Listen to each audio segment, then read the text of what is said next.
بسم اللہ الرحمن الرحیم۔ صحیح بخاری حدیث نمبر 86۔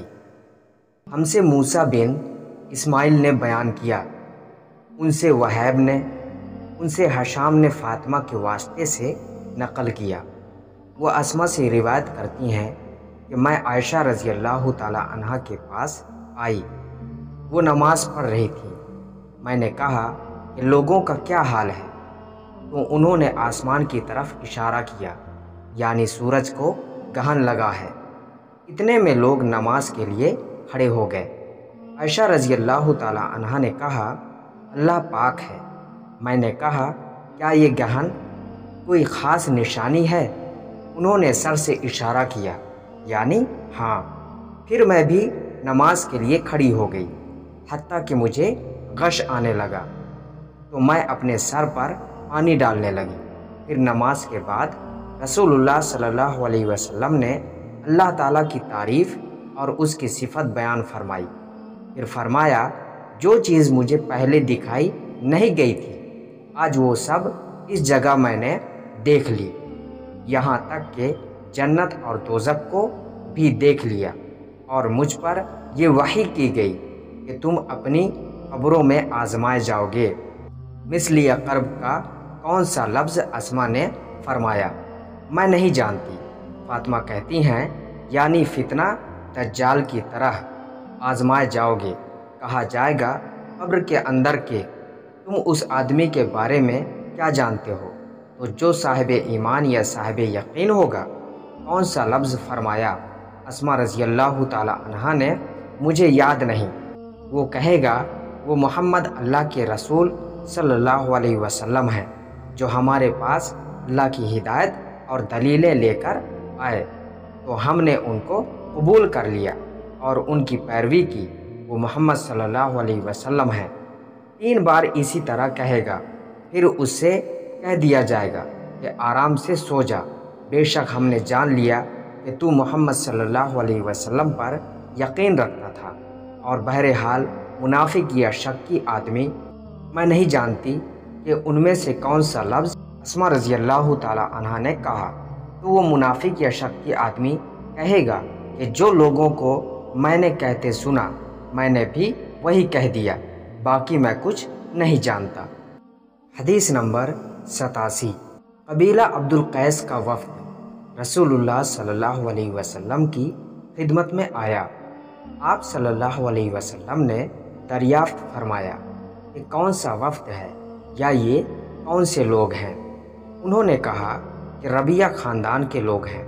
آپ صلی اللہ علیہ وسلم نے فرمایا کہ مبارک ہو قوم کو آنا، یا مبارک ہو اس وفد کو جو کبھی نہ رسوا ہو نہ شرمندہ ہو۔ اس کے بعد انہوں نے عرض کیا کہ ہم ایک دور دراز کونے سے آپ صلی اللہ علیہ وسلم کے پاس آئے ہیں، اور ہمارے اور آپ کے درمیان کفار مضر کا یہ قبیلہ پڑتا ہے۔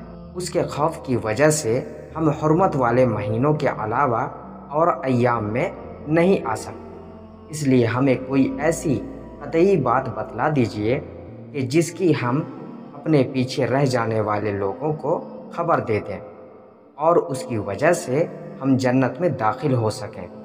تو آپ صلی اللہ علیہ وسلم نے انہیں 4 باتوں کا حکم دیا اور 4 سے روک دیا۔ اول انہیں حکم دیا کہ ایک اللہ پر ایمان لائیں۔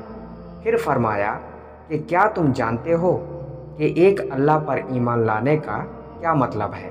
انہوں نے عرض کیا، اللہ اور اس کا رسول زیادہ جانتے ہیں۔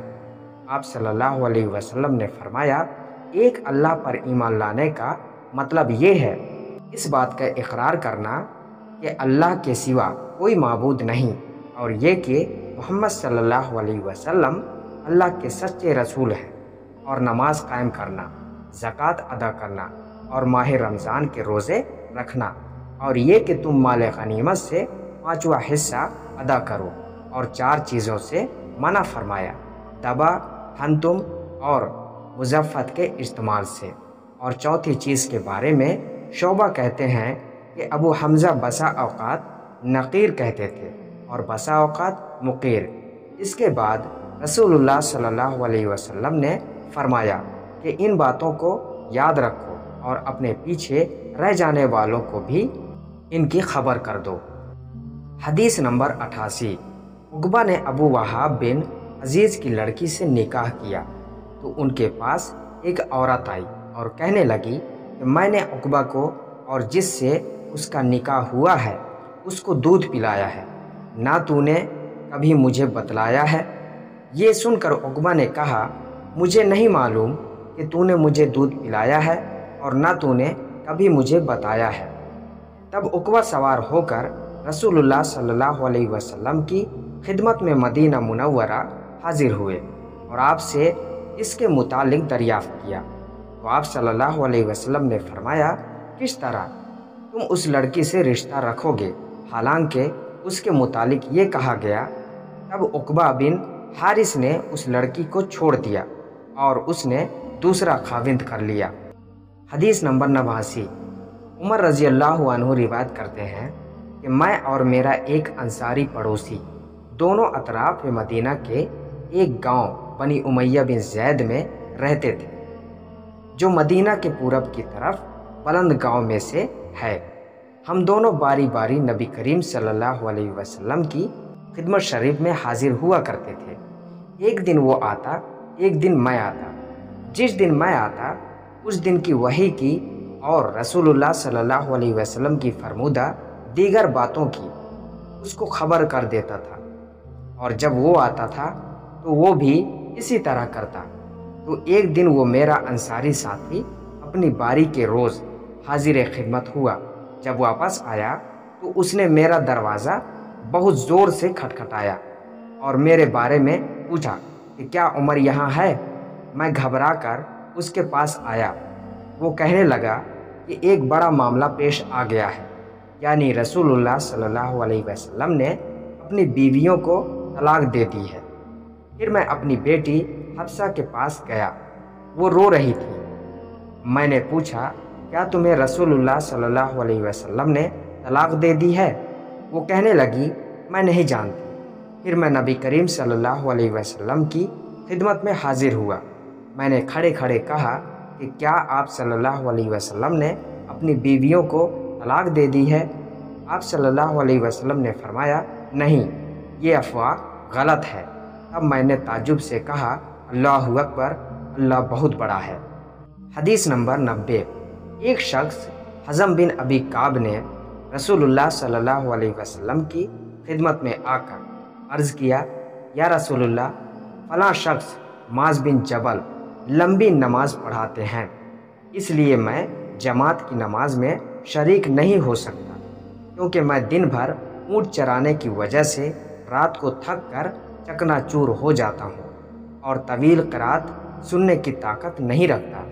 ابو مسعود راوی کہتے ہیں کہ اس دن سے زیادہ میں نے کبھی رسول اللہ صلی اللہ علیہ وسلم کو وعظ کے دوران اتنا غضبناک نہیں دیکھا۔